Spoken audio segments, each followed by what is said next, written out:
Assalamualaikum warahmatullahi wabarakatuh. Terima kasih sebelumnya karena teman-teman masih mengikuti channelku ini. Jangan lupa subscribe, like, dan komen ya. Sejarah manusia adalah sebuah siklus yang berulang. Siklus antara petunjuk dan kelupaan. Gema seruan Nabi Nuh di atas bahteranya telah lama memudar. Kisah tentang kaum Ad yang perkasa yang mampu membangun pilar-pilar raksasa kini hanya menjadi dongeng pengantar tidur. Bisikan di antara reruntuhan. Peringatan Nabi Hud seolah lenyap di telan badai pasir yang membinasakan mereka. Begitu pula pekikan dahsyat yang merenggut nyawa kaum Samud. Kaum yang dengan sombongnya memahat gunung menjadi istana, kini terkubur dalam keheningan abadi. Kemanusiaan sekali lagi berada di persimpangan. Kesombongan lama yang terang-terangan menolak Tuhan kini bermetamorfosis. Ia menjadi lebih canggih, lebih intelektual, lebih dekat dengan keseharian. Manusia tidak lagi hanya menyembah kekuatan alam yang tak terlihat, tapi mereka mulai menyembah apa yang mereka lihat, mereka sentuh, dan bahkan mereka ciptakan sendiri. Inilah era syirik, persekutuan terhadap Tuhan, sebuah penyakit spiritual yang menjadikan akal manusia sebagai penjaranya sendiri. Di tengah peradaban Babilonia yang agung, di antara menara-menara yang mencoba menggapai langit, lahirlah seorang anak yang ditakdirkan untuk menantang semua kepalsuan ini. Seorang anak yang hatinya tak pernah berhenti bertanya.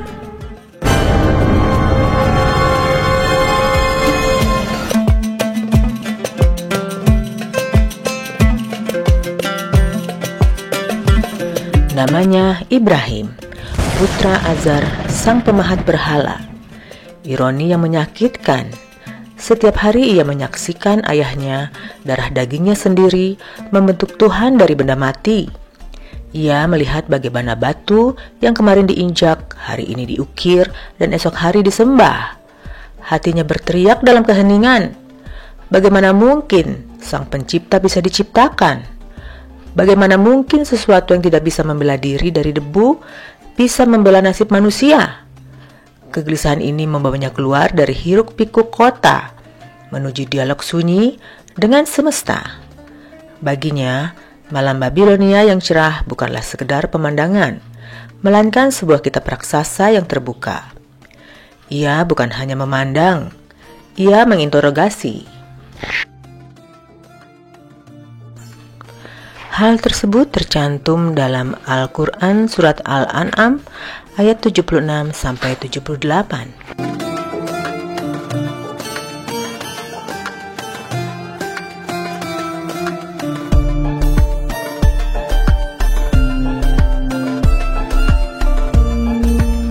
Ketika malam menjadi gelap, ia melihat sebuah bintang.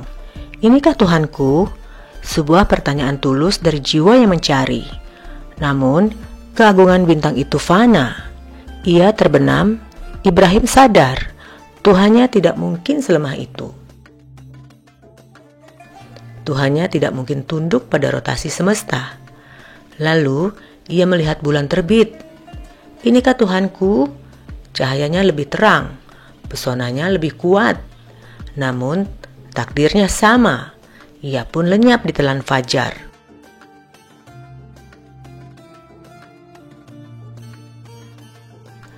Pencariannya semakin dalam, hingga terbitlah matahari. Inikah Tuhanku? Ini lebih besar. Namun, saat senja tiba dan sang surya kembali ke beraduannya, Ibrahim sampai pada puncak kesimpulan. Ia palingkan wajahnya dari semua makhluk yang fana.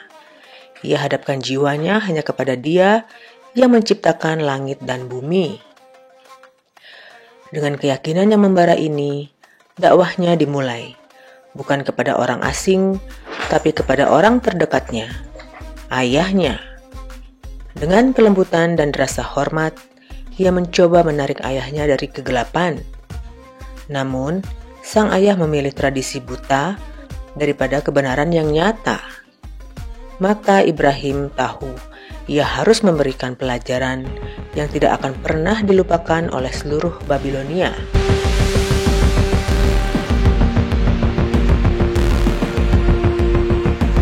Kemarahan Raja Namrud adalah kemarahan seorang tiran yang egonya terluka. Ia yang mengklaim dirinya sebagai Tuhan, kini dihadapkan pada seorang pemuda yang bahkan tidak takut pada api.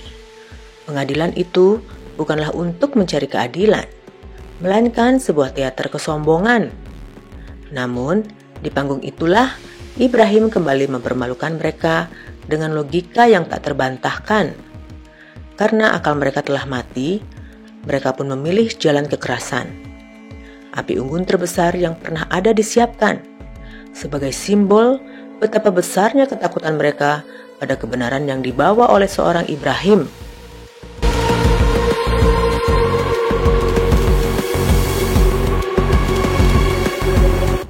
Then who is your God, Ibrahim? My God is the one who gives life and takes it. I can too. Indeed.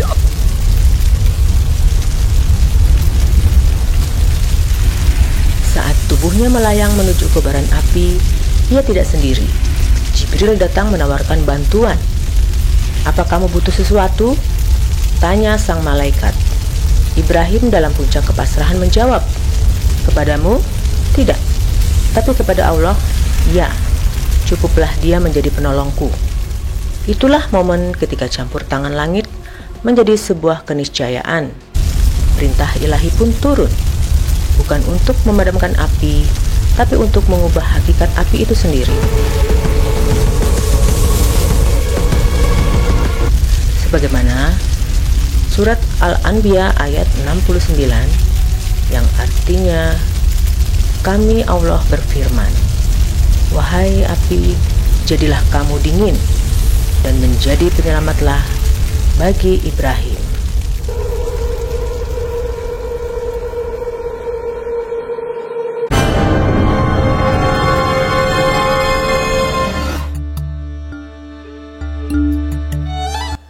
Hijrah membawa Ibrahim menjauh dari Babilonia. Namun risalah tauhid terus menyebar. Keponakannya Lut diutus ke sebuah lembah subur di dekat Laut Mati, kota Sodom, sebuah masyarakat yang makmur secara materi, namun bangkrut secara moral. Jika dosa kaum sebelumnya adalah menuhankan makhluk, maka dosa kaum Lut adalah menuhankan nafsu. Mereka tidak hanya melakukan kekejian, mereka merayakannya. Mereka memutarbalikkan fitrah yang telah Allah tetapkan bagi manusia, dan dengan sombongnya menolak siapapun yang berani mengingatkan. Bayangkan kepedihan seorang nabi yang setiap hari berjalan di antara kaumnya, namun merasa menjadi orang paling asing di dunia.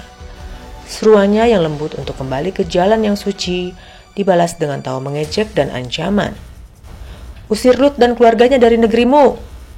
Sungguh, mereka adalah orang-orang yang sok suci. Begitulah logika orang-orang yang tenggelam dalam dosa. Mereka menganggap kesucian adalah sebuah keanehan.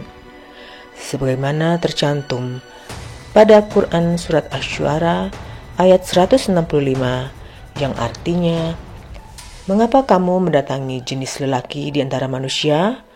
Ini untuk perbuatan homoseksual."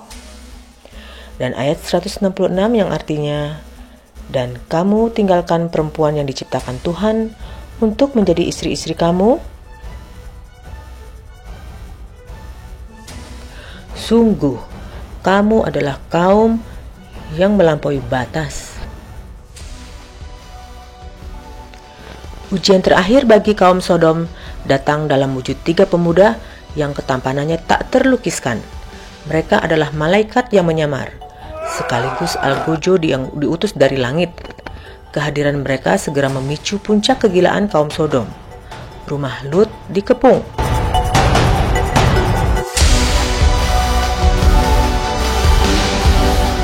Consider what you are doing.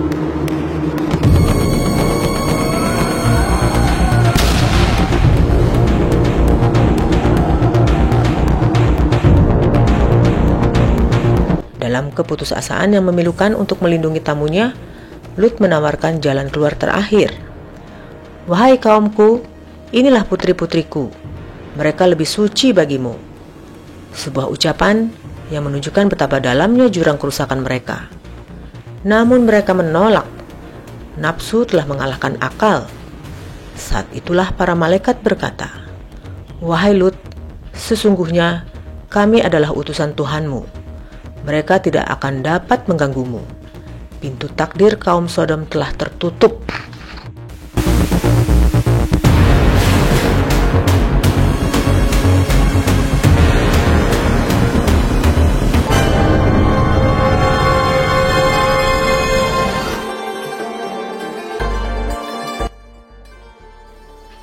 Kembali kepada Ibrahim sang Khalilullah. Ujian baginya belum berakhir. Justru ujian terberatnya datang bukan dari musuh, melainkan dari cintanya sendiri. Perintah untuk meninggalkan Hajar dan putranya yang masih bayi, Ismail, di sebuah lembah tandus tanpa air dan kehidupan. Sebuah perintah yang secara akal manusia adalah resep kematian. Namun, bagi Ibrahim itu adalah resep keimanan. Ia pergi dan Hajar dengan keyakinan yang diwarisi dari suaminya bertanya, "Apakah Allah yang menyuruhmu melakukan ini?" Ketika Ibrahim mengangguk, Hajar menjawab dengan kalimat yang menggetarkan, "Jika demikian, dia tidak akan menyanyiakan kami." Dan Allah tidak pernah menyanyiakan. Dari hentakan kaki kecil Ismail, memancarlah mata air Zam-Zam yang tak pernah kering. Dari pengorbanan itu, lahirlah sebuah peradaban.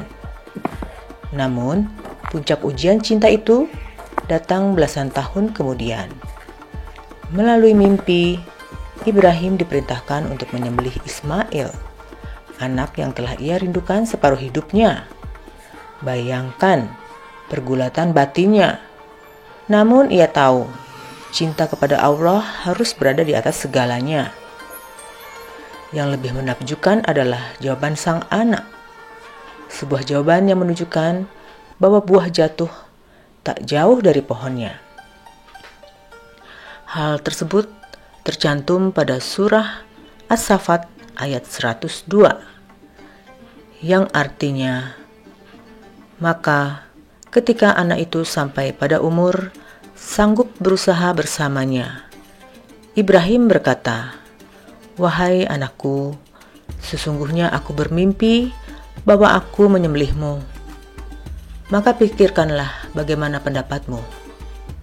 Dia Ismail menjawab, 'Wahai ayahku, lakukanlah apa yang diperintahkan Allah kepadamu.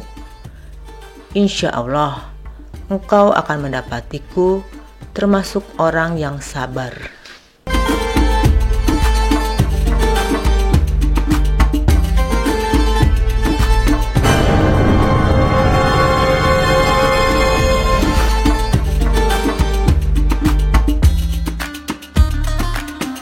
Dari garis keturunan Ishak lahirlah Yakub, dan dari Yakub lahirlah Yusuf, seorang nabi yang kisahnya disebut Allah sebagai Ahsanul Qasas, kisah yang terbaik.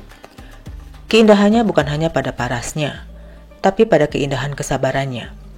Kisahnya dimulai dari sebuah anugerah, mimpi kenabian dan cinta seorang ayah.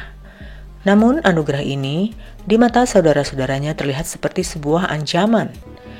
Kedengkian adalah racun yang bisa mengubah saudara menjadi serigala. Mereka tidak membunuhnya secara langsung, tapi membuangnya ke dalam kematian yang perlahan.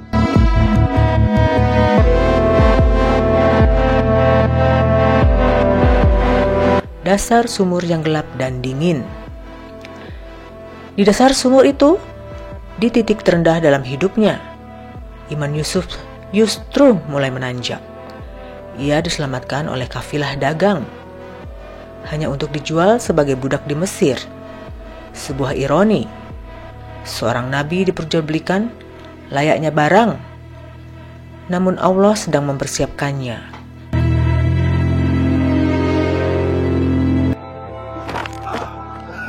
Father, I saw 11 stars, the sun and the moon prostrating to me.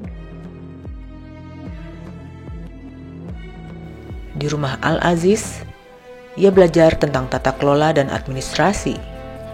Tapi di sana pula ujian terberatnya menanti. Godaan dari Zulaiha, wanita cantik dan berkuasa. Ini adalah pertarungan antara nafsu dan ketakwaan. Hal tersebut tercantum dalam surat Yusuf ayat 24, yang artinya, "Dan sungguh perempuan itu, Zulaiha, telah berkehendak kepada Yusuf, dan Yusuf pun berkehendak kepadanya. Sekiranya dia tidak melihat tanda dari Tuhannya, demikianlah kami palingkan darinya keburukan dan kekejian. Sungguh, dia Yusuf termasuk hamba kami yang terpilih."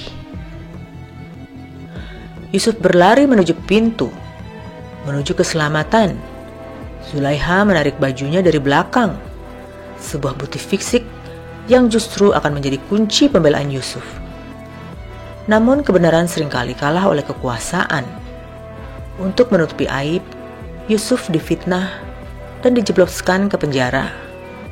Penjara seharusnya menjadi tempat untuk mematikan harapan. Tapi bagi Yusuf, ia mengubahnya menjadi mimbar dakwah. Ia menjadi sumber cahaya di tempat tergelap, menafsirkan mimpi dan menyeru kepada tauhid, hingga mimpinya sang Raja Mesir menjadi anak tangga yang akan membawanya keluar dari penjara menuju singgasana kekuasaan. You see, this dream reveals a great famine is coming. Bertahun-tahun berlalu, Yusuf kini menjadi penguasa perbendaharaan Mesir. Kelaparan yang ia ramalkan benar-benar terjadi, dan takdir dengan caranya yang indah membawa saudara-saudaranya datang ke Mesir untuk meminta gandum. Mereka berdiri di hadapannya menunduk, tanpa tahu bahwa penguasa di depan mereka adalah adik kecil yang pernah mereka buang.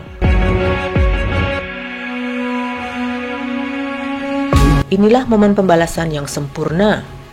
Namun, Yusuf bukan pendendam. Saat ia akhirnya mengungkapkan jati dirinya, dan saudara-saudaranya tersungkur dalam penyesalan ketakutan, Yusuf mengucapkan kalimat yang akan abadi dalam sejarah kemanusiaan. Pada hari ini, tidak ada cercaan terhadapmu. Mudah-mudahan Allah mengampuni kamu. Dan Dia adalah Maha Penyayang di antara para penyayang. Ia tidak hanya memaafkan, Ia mendoakan ampunan untuk mereka. I am Joseph.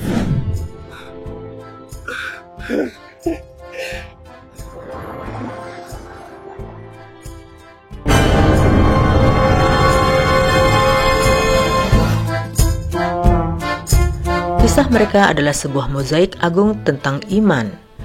Dari Ibrahim kita belajar bahwa keyakinan harus diperjuangkan dengan logika dan dibuktikan dengan pengorbanan. Dari Lut kita belajar bahwa iman harus berani berdiri tegak melawan arus kerusakan moral, bahkan saat sendirian. Dari Ismail kita belajar bahwa puncak iman adalah kepasrahan total. Dan dari Yusuf kita belajar bahwa hati yang paling kuat bukanlah yang tidak pernah terluka, melainkan hati yang setelah terluka parah masih memiliki kekuatan untuk memaafkan. Kisah Yusuf berakhir dengan indah di Mesir. Bani Israel, keluarganya, hidup makmur dan berkembang biak di negeri itu. Namun, roda zaman terus berputar. Pergantian dinasti dan berlalunya waktu akan mengubah nasib mereka. Kemuliaan yang mereka nikmati perlahan akan pudar, berganti dengan perbudakan dan penindasan di bawah kekuasaan seorang raja yang akan mengaku sebagai Tuhan yang Maha Tinggi. Benih Bani Israel yang ditanam Yusuf di tanah Mesir kelak akan membutuhkan seorang penyelamat. Seorang nabi yang akan diutus untuk menantang tiran terkejam dalam sejarah. Kisah Musa dan Fir'aun telah menanti di tikungan sejarah berikutnya.